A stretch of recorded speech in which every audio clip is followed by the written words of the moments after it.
What if the burning of an oak tree and the sudden realization of a 20th century physicist and ancient Taoist philosophy were all mathematically connected by like the exact same invisible energy? Yeah, sounds like a massive stretch, right? It totally does. Yeah. Because when we try to understand the world, we usually rely on contrast, Mm. up and down, light and dark. We define things by what they are not. But if you rewind the universe all the way back to its ultimate source, that entire system of contrast it completely collapses. It really does. So welcome to this deep dive. Today we are unpacking a philosophical text by an author named Shu Feng, and it's titled 8 Features of the Greatest Creator. Our mission today for you listening is to basically explore how this author attempts to map out the completely unmappable. Right, and we're focusing on the first 4 features today. And Yeah. this text, it's a profound challenge to how we naturally process reality, because to even begin understanding the universe, we have to look at its origin, what the author calls the greatest creator. But not in the usual way we think about it, right? No, not at all. This is not a creator in the traditional, human-like sense. The text weaves together ancient Chinese philosophy, quantum mechanics, and Einstein's theory of relativity to build this framework for reality that completely defies standard human definitions. It really is a mind-bending blend. Right. And the author starts right out of the gate by attacking our baseline understanding of reality, which is the unity of opposites. Yeah, duality. Exactly. Yeah. Human cognition is entirely built on duality. The author uses this really brilliant, simple analogy of a thin piece of paper. If a piece of paper has no front, it cannot have a back. Right. The existence of one side is the strict condition for the existence of the other. And that is a universal rule for the observable world.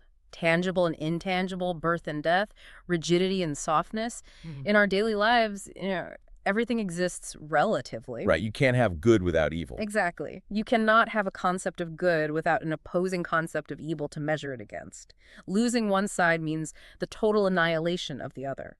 Okay, let's unpack this, though, because that creates a massive logical paradox. Yeah. If absolutely everything in the universe requires an opposite to exist, how could a singular solo creator ever kickstart the universe? Yeah, a dual universe demands a dual origin, right? That's what you think. And that is the exact friction the author points out.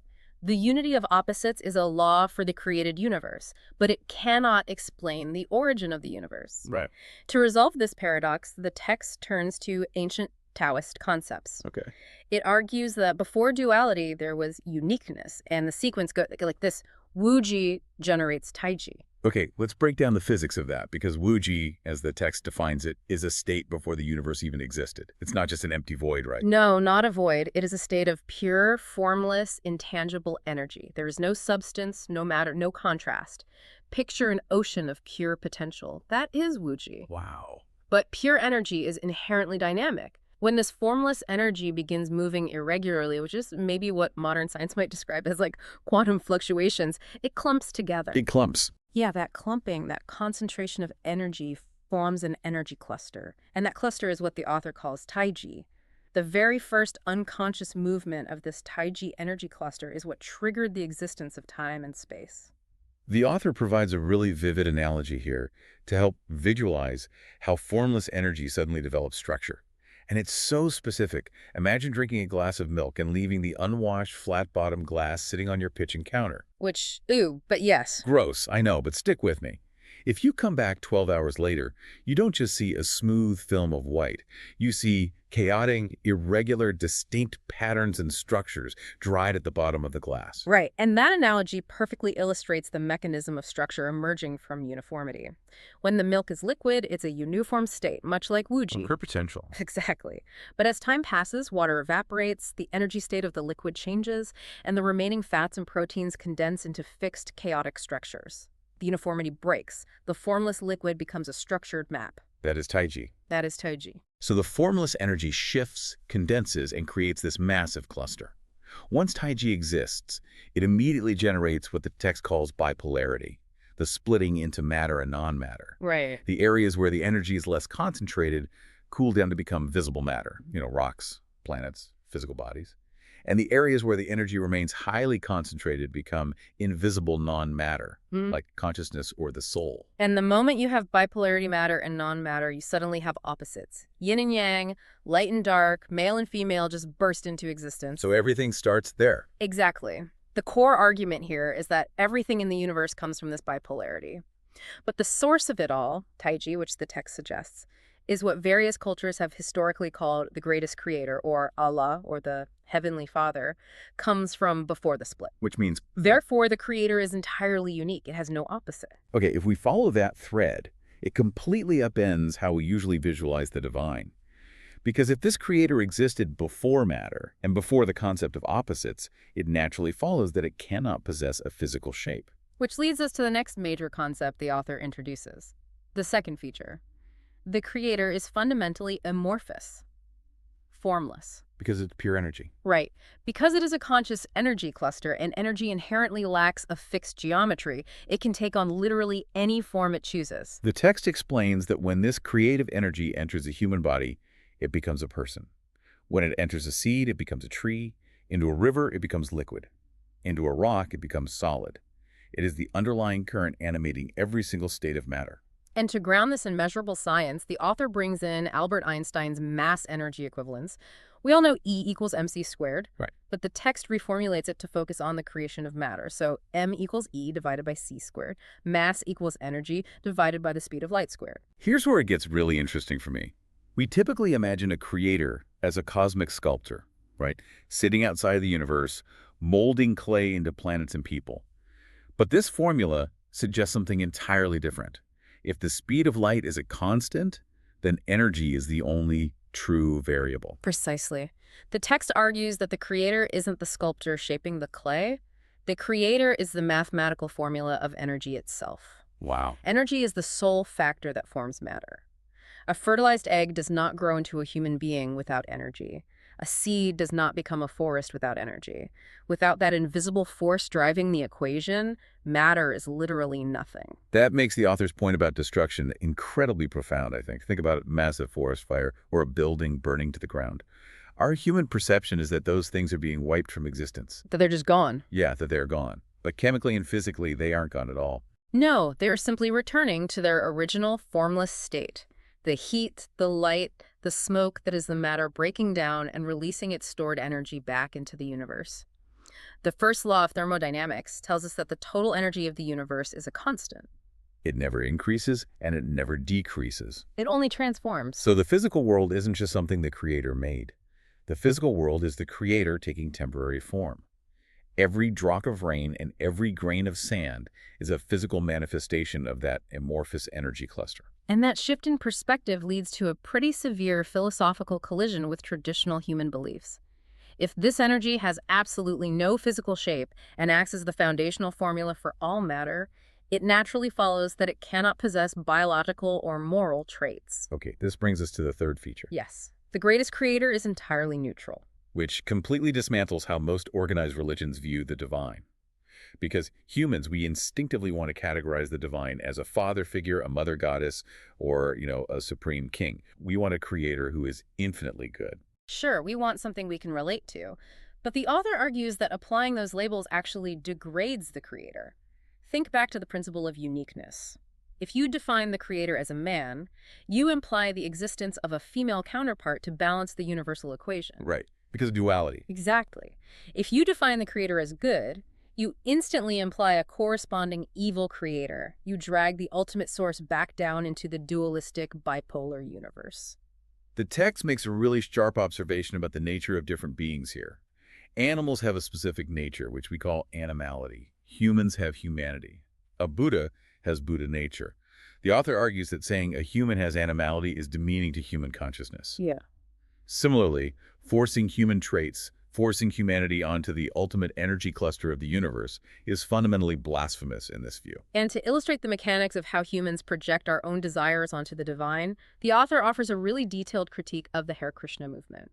Yeah, and before we get into this, we just want to explicitly remind you that while the text critiques certain religious concepts here, our goal with this deep dive is impartially analyzing the author's arguments, not taking a side or endorsing anything. Absolutely. We're just reporting what the author claims. So the text initially praises the movement's focus on spiritual harmony over material wealth, noting it pulls from brilliant ancient Indian wisdom. But it severely critiques the movement's leader, Saint Prabhupada, regarding his claim that Krishna is the supreme greatest creator. Right, and the author points to Prabhupada's own teachings to make this case. According to those texts, when Krishna appeared on earth, he had 16,108 wives. And each of those wives lived in magnificent palaces constructed of marble, adorned with precious jewels, and filled with furniture made of ivory and gold. So the text asks a very analytical question. Why would the supreme energy source of the cosmos operate a harem? Why doesn't Krishna have 16,108 husbands? The author's conclusion is that a harem isn't a reflection of divine order. It is a direct projection of human male superiority and biological reproductive drive. And the architecture of those palaces reveals the exact same projection. Marble, ivory, and gold have no objective value to the universe. None. They are only precious in the eyes of ordinary humans because they are rare and difficult to extract from the earth. Arguing that the creator of all galaxies desires an ivory chair is simply mapping human greed and status-seeking onto the divine. The psychological mechanism at play here is anthropomorphism. We take our societal structures, kings, palaces, wealth, biological sex, and we paste them onto the cosmos because the concept of formless neutral energy is just too abstract for our brains to worship. It's hard to pray to an equation. Exactly. So the author concludes that while Krishna may represent a high level of spiritual consciousness, a being entangled in human desires and material wealth cannot possibly be the unique, neutral source of all existence. Okay, so if we strip away the marble palaces, the human faces, and the moral judgments, we are left with a massive question. If the creator is formless, completely neutral energy, how do we even interact with it? How does it run the universe? The author argues that we don't interact with the creator directly. The creator has never shown itself to humans, nor does it hand down special, individualized revelations. Instead, it manages the universe through its spirit. The text equates this spirit to the Tao, right? The underlying natural order described by Lao Tzu in the Tao Te Ching. Yeah, and a helpful way to visualize this is through the human body. Humans rely on the circulation of blood to maintain vitality. You don't consciously tell your heart to beat or your cells to repair. Thank goodness. Right. The system runs itself through a vital fluid. The universe relies on the spirit in the exact same way. It acts as the cosmic blood. It is an invisible, non-material, dark energy that maintains the orbits of planets, the changing of seasons, and the cycle of life and death. But it works completely imperceptibly. We can't see the gears turning at all. The author uses the process of human aging to demonstrate just how hidden this machinery really is. Aging is something every human experiences, but our understanding of it is entirely superficial. We know the contributing factors. Biologists can tell you that mental stress, poor diet, and physical labor accelerate aging. Right. Cosmologists can tell you that gravity, radiation, and geomagnetism break down cellular structures.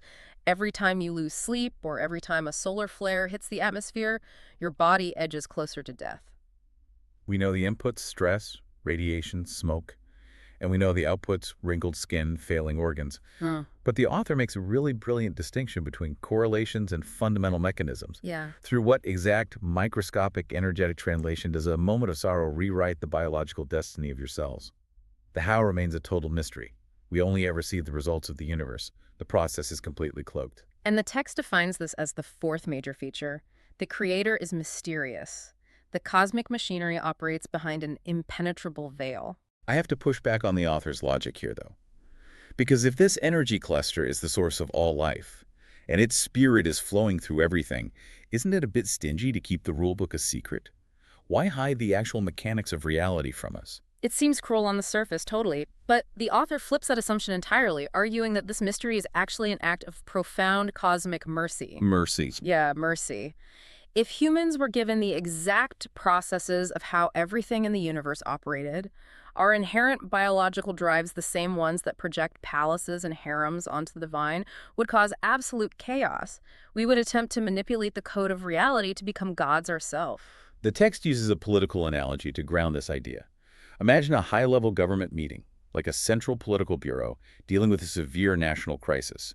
The public is only ever told the results of that meeting, the final policy decision. Right, because if the government broadcasted every single debate, every classified piece of data, and every moment of indecision that led to that policy, society wouldn't be enlightened. It would likely fracture into endless arguments and mass panic.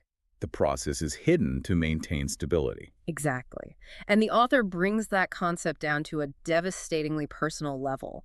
Imagine a parent holding their newborn child. No, this part is heavy. It is. Now imagine if that parent possessed the exact unshielded process of the future. They know every single event that will happen, including the exact sequence of how that child will eventually drown in a river at age 15. It's a brutal thought experiment. It's horrible. Yep. The psychological weight of that knowledge would be unbearable. It would paralyze the parent. They wouldn't be able to experience the joy of raising the child, only the crushing dread of the inevitable mechanism. So in that context, mystery isn't the creator being stingy with information. Mystery is a necessary psychological shield. It allows us to experience the universe without being crushed by the sheer mathematical weight of its operations. But the author adds a vital caveat here.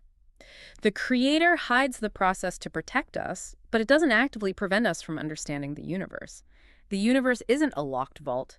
The results are displayed impartially to every single human being.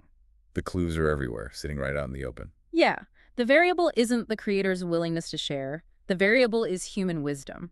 The text argues that the purer your spirituality and the higher your wisdom, the more of the hidden processes you can decode from the ordinary results around you. And history is full of people who looked at the exact same mundane phenomena as everyone else, but possessed the wisdom to see the hidden machinery. Millions of people throughout human history watched fruit drop from branches. It was the most ordinary result imaginable. Right. But nature displayed that result impartially, and Isaac Newton used it to decode the universal law of gravitation. Max Planck is another perfect example. Every human who has ever lived near a fire has felt its heat. Everyone has stood near a hot stove and felt the thermal radiation warming their skin. But from that completely mundane, everyday experience, Planck realized the fundamental theory of quantum mechanics. Or take Sakyamuni, the Buddha. Countless people have sat resting under the shade of a tree. But Sakyamuni used that exact same quiet environment to turn his consciousness inward, exploring multidimensional spaces to decode the path of spiritual liberation. And the text highlights Albert Einstein as perhaps the ultimate example of this. Anyone can ride in an elevator and feel that momentary heaviness when it accelerates upward.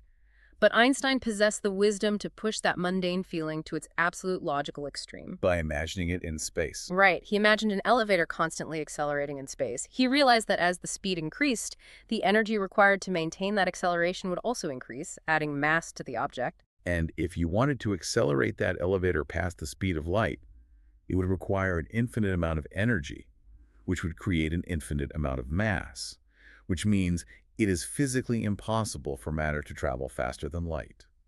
From a simple thought experiment about an elevator, Einstein derived the mass-energy equivalence, the equation that unlocked the atomic age and eventually led to the destruction of Hiroshima and Nagasaki. The mechanics of the universe were hidden in plain sight, waiting for a mind capable of decoding them. Which brings the entire philosophy of this text directly into your daily life. The creator, this initial formless energy, this neutral force free of human desires, this mysterious spirit running the cosmic machinery, it treats everyone exactly the same. It doesn't matter your background, your religion, or your social status. The author summarizes this beautifully. Open the windows, the sunlight and fresh air will come in. If you approach the world without the heavy projections of human ego, you can decode the brilliance of the universe from literally any natural phenomenon. It's all there for the taking. We have covered incredible ground today. We started with a creator that is unique. The singular formless energy cluster that existed before the universe split into dual opposites. We explored how it is amorphous, acting not as a sculptor, but as the underlying mathematical formula that becomes all physical matter. Yeah. We unpacked why it must be neutral, completely devoid of the biological drives and greed that humans try to project onto it. And finally, we saw why it is mysterious, operating behind a veil to protect us from the crushing weight of cosmic mechanics, while leaving breadcrumbs for the wise to follow.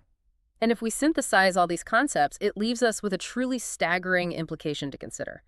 The text asserts that the creator is the energy taking the shape of the physical world.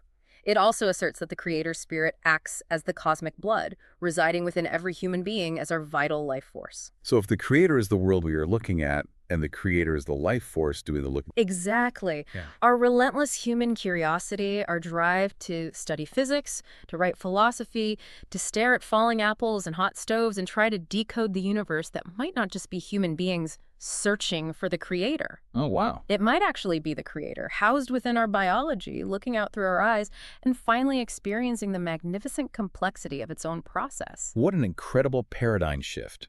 We spend so much time demanding that the universe fit into clean, dualistic boxes so we can understand it. But perhaps the mystery isn't a problem we're supposed to solve. Perhaps it is an invitation to simply observe. Thank you for joining us on this deep dive. Take a moment to look at the world a little differently today. Pay attention to the ordinary things around you, because the next falling apple or the next hot stove might just be holding the ultimate secrets of the universe.